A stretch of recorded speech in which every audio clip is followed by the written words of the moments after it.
The first thing I do is kind of see where the focal points are. Where is my eye naturally being drawn to? And sometimes it's something someone doesn't really want us to see because they haven't thought it through. Yeah. Because this is my thing I always tell people. Your space is speaking whether you want it to or not. True that. It's saying something. Welcome back to Design to Help Your Business Grow. Hi. I'm Randy Lynn Johnson. We have Robin Pasley, as always. And today we have HB Pasley with us. Boom. You're usually behind the camera, Often, but you're in front of it today. Usually I'm disallowed from appearing in public, but today they let me on the camera. Yeah, Thank we you, let you everyone. out. Yeah, it's our pleasure. We're glad you're here. Brand audit. Brand audit. Now, it's true that Robin's been doing branding as a natural course of interior design her whole career, certainly for businesses. And people aren't always measuring that's what's happening, but every time she walks into a space, she's trying to find out if that business's story is being told and if the feeling that clients and team are experiencing when they're there is really helping the business out or if it's hurting the business. So they've kind of been getting bonuses from you forever. That's kind of true. Ding.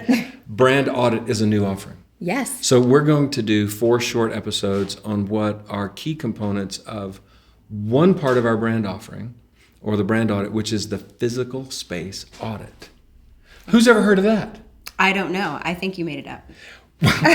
Possible. Made it up because I've watched you do it. So I Yeah. know several people who are really great in branding and in marketing and do all this kind of stuff. But generally when people hear brand audit, they think of Their logo. it's the logo, it's the style guide, maybe website. digital assets like the website. They're and socials. really tracking. They're like, these are our typefaces, this is our font, our color, all of that. But Yep. And then the second thing, which may not be as consequential anymore in the modern era, but there's often print details. Now, print sometimes is paper, print is collateral, sometimes it's print on the wall, but sometimes there's printed distributions of the brand as well. So those two things always end up in anybody's brand audit. Business cards to website. Easy. But our business is unique because you have to go into a physical office or clinical space and decide if that space is reflecting their brand. I don't know. Give us a few thoughts on why that has become important. And do business owners care? Well, that's 2 questions. Unfair. It is definitely important because it is what you engage. Anybody that walks into that space they may not be thinking consciously like I'm thinking when I walk into the space, but they're subconsciously going to pick up on everything that I'm paying attention to. 100%. And the jury's out whether or not businesses think it's important. I think more and more businesses are leveling up to the new standard, which is we want to have a good feeling Yeah. and an all about the experience Yep. everywhere we go now. It doesn't matter if you're going to get your dry cleaning or go to dinner or go to the doctor. You want a good experience. That's why some of the biggest marketing firms right now for medical are tracking the reviews because it's everything about that visit to the doctor. A lot of it is a feeling. We just had a client mixer this last week. Great party you threw, Randy. Hey, it was a good time. And one of the guys that I was sitting with and talking to, he he mentioned taking one of his kids to the doctor. And when he walked in the office, he looked around and he told his daughter, "We're not going to do this." And they turned around and left. Whoa. The office itself there was something about it he did not like. I don't know if it was messy or poorly done or just felt like he was being punished. Yeah.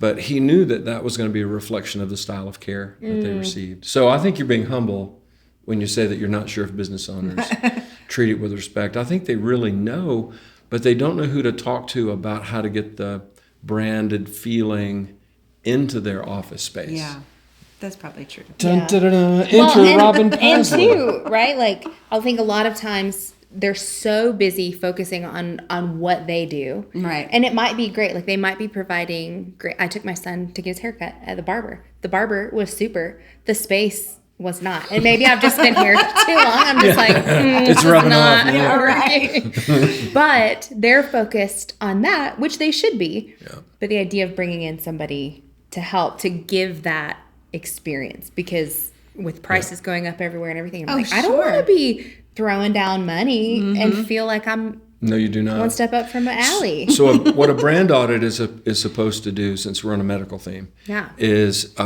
allow someone like Robin, in this case, definitely Robin, will come through your physical space and kind of it's like taking a blood sample and working up a report for you to give you insights on where your strengths are, where your weaknesses are, opportunities to improve. Now, an audit is not the same as a redesign. It's not the same as hiring an interior designer, but it's a great periscope up, take a look around, let somebody who does this all the time come in here and tell us, are we on track or off track? So to the point, video number 1 of 4. Yeah. Here we are, we're counting down. Perfect. What's the first thing that you do naturally when you go in to do a physical space audit? The first thing I do is kind of see where the focal points are. Where is my eye naturally being drawn to? And sometimes it's something someone doesn't really want us to see because they haven't thought it through. Yeah. Because this is my thing I always tell people. Your space is speaking whether you want it to or not. True that. It's saying something. So if there's no focal point, our eye is going to look for something. It might be the fact that you decided to stack up all of your supplies in the corner. And that's what I'm going to see when I walk in. And there's a light shining on it accidentally. Look over here. Or sometimes it's just, I don't know where to look. So then I feel like I'm walking in, doing a little of this. I've got an example on that one because you and I just did a brand audit walkthrough of a large commercial space. This was a building that needed to be rehabbed for its medical tenants. And when we walked into the entry of the space, which is really big, it's huge, it's pretty beautiful, there was no focal point. True. You didn't know where to look. I didn't know what to do when we were in there. So my eyes went to anomalies, things that were like, oh, that's weird.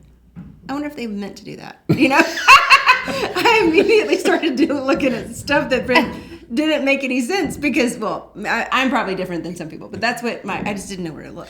Do you have an example of a business that you've gone through? We're not mentioning any names here as we process.